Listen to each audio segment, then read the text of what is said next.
नमस्कार. पाचच्या बातमीपत्रात मी दीपाली केळकर आपलं स्वागत करते. पाहूया काही ठळक घडामोडी. संसदेच्या दोन्ही सदनांचं कामकाज आज अनिश्चित काळासाठी संस्थगित करण्यात आलं. अर्थसंकल्पीय अधिवेशनात समाधानकारक कामकाज झाल्याचं सरकारतर्फे सांगण्यात आलं. यंदा अर्थसंकल्प लवकर मांडल्यामुळे 1 एप्रिलपासून अर्थसंकल्पाची अंमलबजावणी सुरू झाली. याचं श्रेय सर्व पक्षांना आहे असंही सरकारनं म्हटलं आहे. लोकसभेत अर्थसंकल्पीय अधिवेशनात झालेल्या कामकाजाची पैकी 23 पारित झाली. यामध्ये वस्तू आणि सेवा करासंदर्भातल्या 4 महत्त्वपूर्ण विधेयकांचा समावेश आहे असंही महाजन यांनी यावेळी सांगितलं. फाशीची शिक्षा सुनावण्यात आलेले भारतीय नागरिक कुलभूषण जाधव त्यांना दिलेल्या शिक्षेविरोधात 60 दिवसांच्या आत अर्ज करू शकतात असं पाकिस्तानचे संरक्षण मंत्री रब्बाजा आसिफ यांनी म्हटलं आहे. जाधव यांच्या विरोधात पाकिस्तानकडे पुरेसे पुरावे असल्याचं ते म्हणाले. दरम्यान अॅम्नेस्टी इंटरनॅशनलही जाधव यांना सुनावण्यात आलेल्या शिक्षेवर प्रश्नचिन्ह उपस्थित केलं आहे. पाकिस्तानच्या लष्करी न्यायालय यंत्रणेनं पुन्हा आंतरराष्ट्रीय नियमांचं उल्लंघन केल्याचं दाखवून दिलं आहे असं अॅम्नेस्टी इंटरनॅशनलनं म्हटलं आहे. पाकिस्तानच्या कैदेत असलेले भारतीय नौदलाचे माजी अधिकारी कुलभूषण जाधव यांना पाकिस्ताननं सुनावलेल्या फाशीच्या शिक्षेबाबत अमेरिकेनं चिंता व्यक्त केली आहे.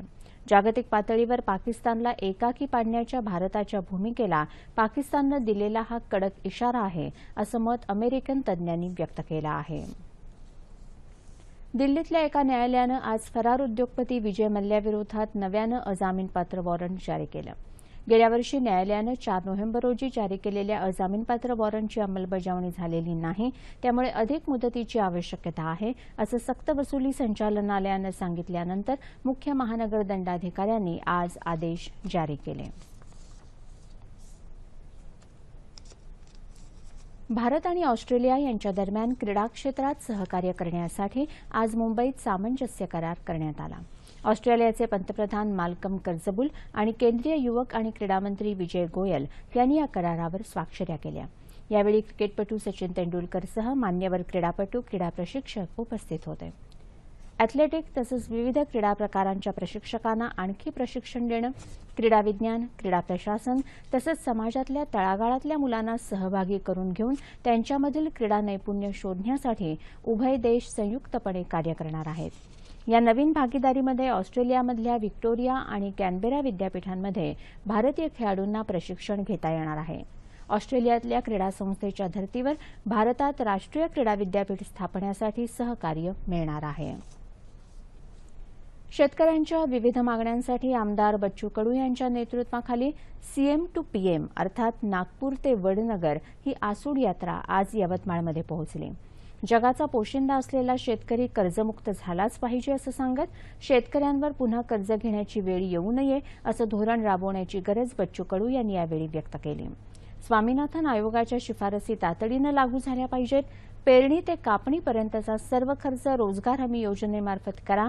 शेतमालावरची निर्यात बंदी उठवा अशा अनेक मागण्या यावेळी करण्यात आल्या. आजच्या स्पर्धेच्या जगात मराठी उद्यमशीलता आणि कोकणच्या विकासाचा विचार होणं ही काळाची गरज आहे असं मत राज्याचे गृह, वित्त आणि नियोजन राज्यमंत्री दीपक केसरकर यांनी व्यक्त केलं. मुंबईतल्या दादर इथल्या 24व्या उद्योगश्री गौरव सन्मान सोहळ्यात ते बोलत होते. या सोहळ्यानिमित्त उद्योजकांचे अनुभव ऐकायला मिळाले याबद्दल आनंदही त्यांनी व्यक्त केला. या कार्यक्रमात 13 उद्योजकांचा यथोचित गौरव करण्यात आला. महाराष्ट्र व्यापारी पेठ मुंबईचे अध्यक्ष अनंत भालेकर यांना उद्योगश्री जीवन गौरव सन्मान यावेळी प्रदान करण्यात आला. तर दरेकर उद्योग समूहाचे अरुण दरेकर यांना उद्योगश्री विशेष गौरव सन्मान देण्यात आला. रत्नागिरी जिल्ह्यात चिपळूण तालुक्यातल्या दसपटी इथं रामवरदायिनी देवीच्या यात्रेनिमित्त आयोजित करण्यात आलेल्या कबड्डी स्पर्धेचा काल समारोप झाला. कादवड विरुद्ध कोळकेवाडी या संघात झालेल्या अंतिम सामन्यात कोळकेवाडी संघ विजयी ठरला. गुणवान खेळाडूंना शोधून त्यांना आंतरराष्ट्रीय तसंच राष्ट्रीय पातळीचे खेळाडू तयार करण्याच्या उद्देशानं गेली 44 वर्षे ही स्पर्धा भरवली जाते. या स्पर्धेत आसपासच्या 10 गावातले खेळाडू सहभागी होतात. यावेळी या स्पर्धेत मुंबईसह 34 संघ सहभागी झाले होते. या स्पर्धेमुळे नवोदित खेळाडूंना मार्गदर्शन मिळालं. चिपळूणचे आमदार सदानंद चव्हाण यांच्या हस्ते विजयी संघाला पारितोषिक देऊन सन्मानित करण्यात आलं. आणि याबरोबरच हे बातमीपत्र संपलं. पुन्हा भेटूया संध्याकाळी 7 वाजता आपल्या सह्याद्री वाहिनीवर. नमस्कार.